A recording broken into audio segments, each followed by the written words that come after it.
The French spoken by the elderly individuals who never completed high school is impeccable when utilized for entertainment. As I was on the verge of passing Aubrey, my eldest son's wife, she discreetly shared a remark with us, ensuring that only we could hear. The smirk on her face mocking us seemed inappropriate for a bride on her wedding day. It turned out that the surprise speech we were asked to give for Tyler, our eldest son, was a trap set by Aubrey to embarrass us. Aubrey consistently looked down on us for having only completed middle school and seized every opportunity to insult us. Being a proud Ivy League graduate, she often made remarks like, "For someone who was a high school dropout." When she suggested our participation in the wedding the day before, she might have intended to make a joke out of us in front of her relatives. Perhaps she believed that high school dropouts wouldn't be able to deliver a proper speech in French. Despite her expectations, a feeble attempt at showcasing broken and incomprehensible French, we reassured our eldest son that we were prepared. Determined to stand up against Aubrey's disrespectful attitude, I took hold of the microphone. "My name is Violet, and I'll be turning 70 this year. Despite facing hardships growing up, we now lead ordinary lives like any other family. We've always been protective of our eldest son, wanting to shield him from the struggles we endured. Our sacrifices seemed to pay off when he decided to marry Aubrey. Unfortunately, their wedding posed new challenges. When we first met Aubrey, she gave off a modest and gentle impression, making us thrilled about our son marrying such a wonderful person. However, things changed when my husband began reminiscing about our son's past. He's always been smart, unlike us. Thanks to that, he even attended the state university." Aubrey interrupted with surprise, "Oh, so you two didn't go to a public university?" "No," I replied. "We didn't even finish high school due to family circumstances. We had to help out with the family business instead of attending school." Although there were circumstances we couldn't be proud of, we exchanged rueful smiles at the behavior of my eldest son's wife. It's not like we didn't want to learn at school just like everyone else. We were proud of our home and didn't resent it. Well, hearing that someone only completed middle school is quite surprising, right? Absolutely, but I'm so glad that intelligence wasn't passed down to Tyler. What do you mean? Well, having in-laws who only completed middle school is truly like a black hen laying a white egg, my eldest son's wife said with a slight smile. The atmosphere became tense in an instant. We couldn't say it was something to boast about, but both my husband and I exchanged glances at her blunt remarks. We were taken aback by her words, though my eldest son's wife seemed unfazed and even laughed, saying, "Oh, was that too difficult a term for high school dropouts?" Seeing her nonchalant smile, we were at a loss for words. Giving her the benefit of the doubt, we thought perhaps she meant no harm and bit back our words. However, my eldest son's wife's words and actions were nothing short of disdain, as if she was simply looking down on us. She must have thought that because of the term high school dropouts, we were pitiable, uneducated in-laws. From then on, her attitude became increasingly terrible, making spiteful comments at every opportunity. "You two married quite young, didn't you? Because you had nothing better to do." "That's not true. We got to know each other well and then got married. It must have been a time when you could choose who you loved. But ending up with another high school dropout means you could only get someone on your level, right?" Aubrey said with a mocking smile, her words dripping with malice. Despite her terrible behavior, both my husband and I repeatedly warned her, yet she didn't seem to listen, acting as if we were arrogant despite our lack of formal education. In front of Tyler, she would act somewhat well-behaved, but when he wasn't around, she'd become brazen, openly voicing her criticisms. It's true, my eldest son graduated from an Ivy League school, but her behavior made it clear that academic achievements don't necessarily reflect one's character. As the wedding preparations progressed, Her attitude only worsened. When she occasionally came to our house and we had dinner, she'd say things like, "Oh, even someone with just a middle school education can cook, huh?" Looking over the meal I prepared, another time she remarked, "Even with just a middle school education, you live in such a nice house. Maybe it's because your son is so accomplished." Her tone suggested as if we were dependent on my eldest son. "Aubrey, don't be disrespectful to my dad. This house was bought with his earnings. Tyler is so kind. He probably helped out a lot, right?" Even when Tyler noticed and tried to intervene, Aubrey just brushed it off, saying, "I didn't mean any harm," all the while smirking at us. When I looked into her condescending eyes, I could only feel malice. Even when my eldest son tried to correct her behavior, she assumed I had tattled on her and seemed annoyed. He can't possibly earn enough to build a house just because he dropped out of high school. That's what my friends say too. To make matters worse, my eldest son's wife had been spreading baseless rumors around town, claiming that we were leeching off our son's earnings and living a luxurious life at his expense. We were at our wits' end with her insensitivity. "Don't expect me to take care of you just because I married your son, okay? I just became a family with Tyler not to deal with burdens like you. You're preaching to the choir. We wouldn't want someone who can spout such harsh words to look after us anyway. You're in denial. Oh, by the way, I hope you've given up on the idea of relying on Tyler. Please don't be a bother any longer." No matter how many times we clarified, Aubrey seemed convinced that we intended to continue relying on my eldest son, constantly keeping us in check every time we met. Even when we told her that wasn't the case, she wouldn't listen, leaving me with nothing but sighs. With even the atmosphere around the upcoming wedding becoming tense, Aubrey came to us with a request. She wanted us to give a speech as part of the entertainment during the wedding. "We've taken some money from you both for the wedding, so we'll let you attend. But in return, can you do me a favor?" And I wanted to be a surprise for Tyler. It's kind of last minute to be telling me this, you know. "I forgot. I'm sorry, but it's already scheduled, so I can't change it." "A speech, huh? Well, if that's all you want, I guess it's fine." Despite her biting words, I resigned myself to the fact that arguing was futile and reluctantly agreed. Given the request for a 10-minute speech from the groom's parents, we were skeptical but agreed. Surely she won't try to mess with us during the speech. Just as I had that thought, upon hearing my response, Aubrey narrowed her eyes and grinned cheekily, saying, "Great, so I'll need the speech in French tomorrow." "Why on earth French?" Taking a step back, I asked. She looked down at me with a smug expression. Seeing that expression, I realized once again that she held nothing but malice towards us. I was truly disappointed. A lot of my friends, like me, are Ivy League graduates. I don't want to be looked down upon just because my in-laws dropped out of high school. But even if they're related, there's no reason the speech has to be in French, right? Think about how the other guests would feel. All right, I guess French might be too much for high school dropouts. It must be embarrassing making excuses, huh?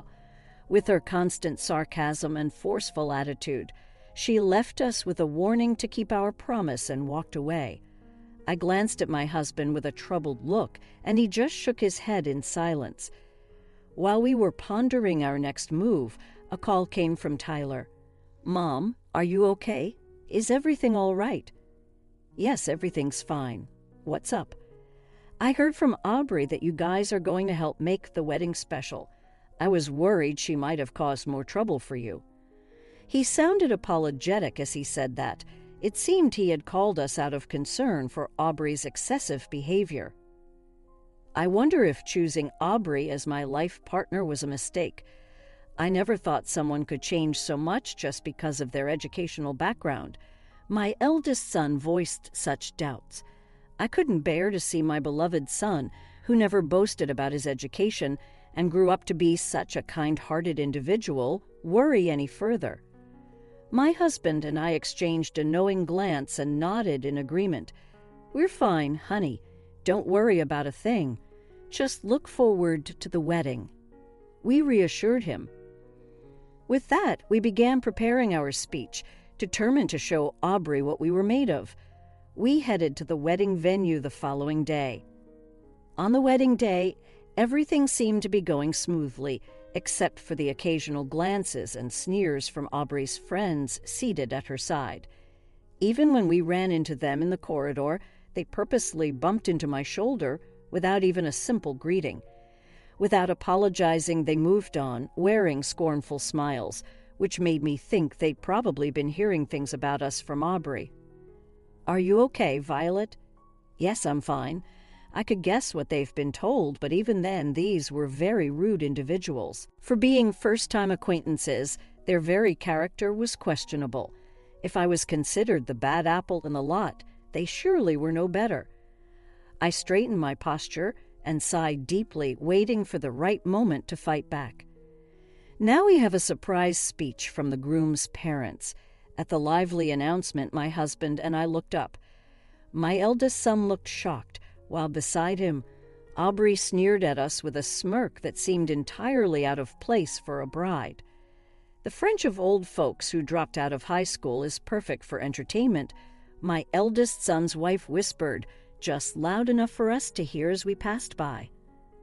I had half a mind to slap that smug face, but I held back and accepted the microphone, taking a brief moment to collect myself. I began my speech. "First, let me share a little about us." The moment I started, I saw from the corner of my eye that Aubrey's eyes went wide in surprise. She probably was looking forward to hearing a disappointing speech from the grandparents in broken French. While we may not have native-like fluency, it seems we more than shattered her expectations. My husband, sitting next to me, went on to even show off several other foreign languages, not just French. Seeing Aubrey's wide-eyed, stunned expression, I couldn't help but smirk. "How can you deliver such a speech? It's weird, considering you dropped out of high school." "Please don't judge a book by its cover, or in this case, by one's education," I responded softly and continued my speech. I openly delivered the speech in French, discussing how my eldest son's wife disapproved of our educational background. I talked about her unexpectedly requesting this French speech just the day before and her demanding attitude, implying that if we were to attend the wedding, this was the least we could do. I even addressed her previous insults towards us. I actually had much more to say, but my speech was cut short due to a flustered interruption from Aubrey. Still, the murmurs and whispering in the crowd, coupled with the shocked look on Aubrey's face, made me feel that revenge was complete. I'm sorry for that little commotion. There it was, a surprise speech from the groom's parents. Thank you. No, thank you. And may I say your pronunciation was impeccable. Did you study abroad? No. To our embarrassment, we dropped out of high school. Yes, it's true that we dropped out of high school, but in my case it was to help out with the family business. My husband, although he too only completed middle school, managed to not only support his family, but also became the CEO of a successful company. He climbed his way up, working relentlessly, and even established his own company, learning everything he needed on his own. Not attending school was trivial to him. My husband and I met by chance through our work, and knowing the similar hardships I faced, he stepped in to assist with my family's business. Thank you so much for helping our family. I can't express my gratitude enough. If you're thankful, why not work with us? It would be reassuring to have someone who's faced the same challenges on board. That's how I started working at my husband's company and continued working even after we got married until my retirement. Since the company also had overseas operations, thankfully both my husband and I became fluent in French.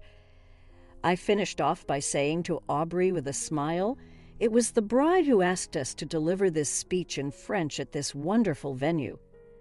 She set up this opportunity so that my husband and I, who only completed middle school, wouldn't be looked down upon by her and her highly educated friends, including those who graduated from prestigious universities like Harvard.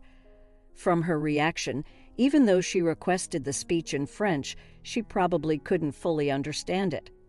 Likely, she didn't grasp the entirety of our previous speeches either.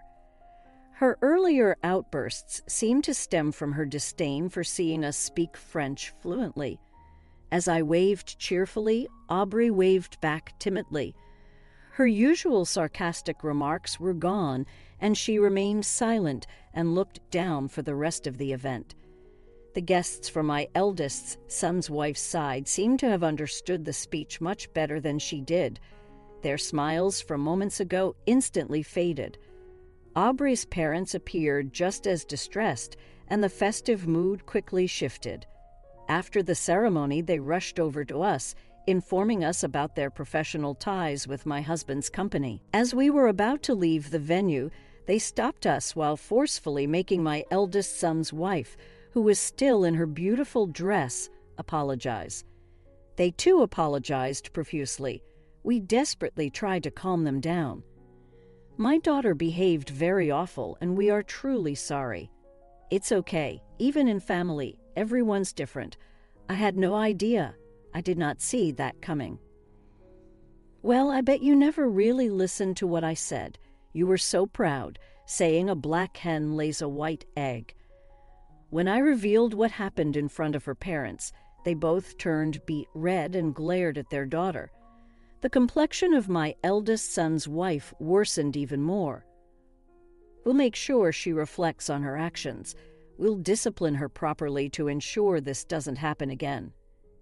That's fine. She's now a part of our son's family. She mentioned wanting to distance herself from us. To add insult to injury, my eldest son's wife finally had tears in her eyes. Her parents seemed pretty intimidating, but that's none of our business. Furthermore, I heard that even her friends had cut ties with her because they had believed the baseless rumors, saying, "We thought you had terrible in-laws with just a middle school education." She must have felt embarrassed for getting caught up in all that. Why is this happening to me? If Tyler had told me, none of this would have happened. I did tell you they had earnings enough to build a house and didn't need any financial help. They even paid for all of my college tuition. Yeah, you never really listened to me either. With those cold words, Tyler turned his back on her. Though usually mild-mannered, Tyler was at his wits' end with this situation and was even considering divorce.